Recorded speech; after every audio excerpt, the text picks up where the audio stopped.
Madam ఈ భవిష్యత్తు guarantee పేరుతోటి మహానాడులో మహాశక్తి అని చెప్పేసి ఒక పథకం ఓపెన్ చేశారు. మహిళలకు ఎలా అనిపిస్తుందమ్మా ఈ పథకాల ద్వారా, మీరు ఏమంటారు?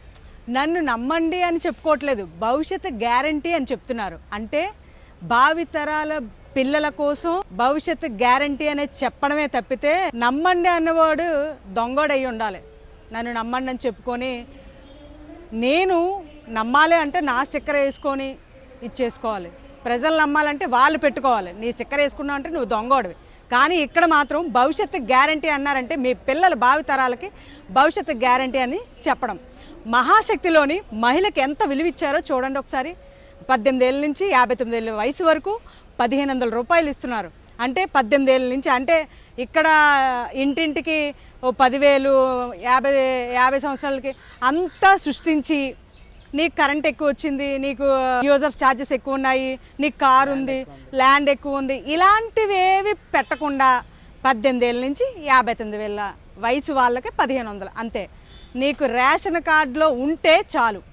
అక్కడ వివిధ రకాలుగా అంటే 4 లక్షల మందికి ఉపాధి కల్పించేటట్లు ఉండాల్సిందల్లా 1,00,000 మందికే ఇచ్చేటట్లు చేసుకుని నీ పథకం వేరే ఏమో. కానీ ఇక్కడ 18 ఏళ్ళ నుంచి 59 ఏళ్ళ వయసు వరకు 1500 రూపాయలు ఇస్తారని చెప్పడం ఒకసారి గమనించాలి ప్రజలందరూ.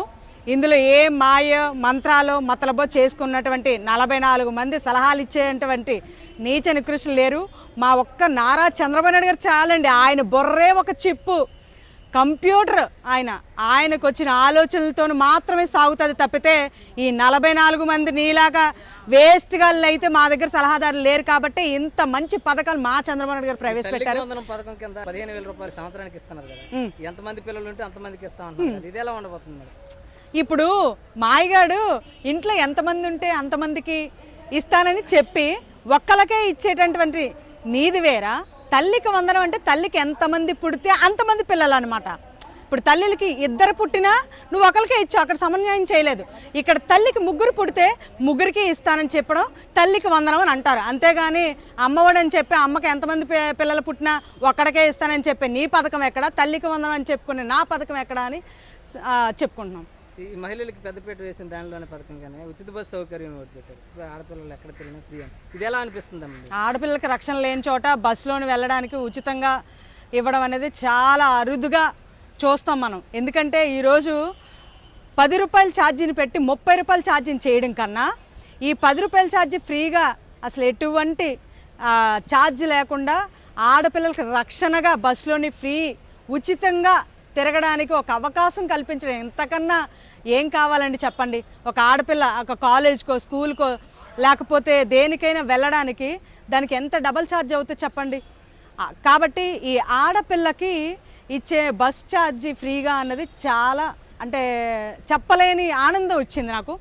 అలాగే దీపం పథకం కింద ఒకనాడు ఆడవాళ్ళకి క్యాన్సర్లు అవి వస్తూ పొగ ఊదుకునే పరిస్థితిలో ఉంటే అదే చంద్రబాబు నాయుడు గారు గ్యాస్ స్టవ్లు ఇచ్చారండి. ఆనాడు గ్యాస్ స్టవ్లకి సిలిండర్ 300 రూపాయలు మాత్రమే. ఈరోజు సంవత్సరానికి ధనికుడు నెలకు 2 వాడచ్చు, పేదవాడు అదే 1 వన్డే 3 నెలలు వాడచ్చు, 4 నెలలు వాడచ్చు. వీడి దగ్గర ఏమి ఉండదు కాబట్టి వీడికి అదే సంతోషం అండి. అదే విధంగా 3 సిలిండర్లు ఇవ్వడం చాలా గర్వకారణంగా ఫీల్ అవుతున్నాయి. ఎందుకంటే బండ అనేది ఈరోజు 1300 గుది బండ ఎక్కిపోయిందండి. వంటగదిలోకి వెళ్తే బండను చూస్తూ వండుకోవాలా వద్దా అనే పరిస్థితి వచ్చింది. ఈరోజు ఇంట్లోకి వెళ్తే చెత్త పన్ను గుర్తొస్తుంది, రోడ్డు మీదకి వెళ్తే పెట్రోల్ డీజిల్ గుర్తొస్తుంది. ఇంతకన్నా ఏం కావాలండి? ఈ పథకాలు ఇస్తే చాలండి మా ఆడవాళ్ళకి. Hats off to Chandrababu Naidu గారండి. ఈరోజు ఒకటే చెప్తున్నాను, కంప్యూటర్ యుగానికే పెట్టింది పేరు నారా చంద్రబాబు నాయుడు. ఆయన చాలండి. మహిళల రక్షణ కొరకే బీసీల పైన జరుగుతున్న దాడులకి బీసీ చట్టం రక్షణ చట్టం అని చెప్పేసి కొత్త చట్టం తీసుకొస్తున్నారు. దీనిపైన ఎలా ఏమనుకుంటున్నారమ్మా? చట్టసభల్లో లేని దిశ యాపలో దిశ చట్టం కన్నా ఈ ఆడపిల్లకి రక్షణ చట్టం అనేది తీసుకొచ్చే నాదుడు నారా చంద్రబాబు నాయుడు గారు. ఎందుకు పనికిమాల చట్టం తీసుకొచ్చేసారు. ఈరోజు రక్షణ ఎక్కడ కరువు.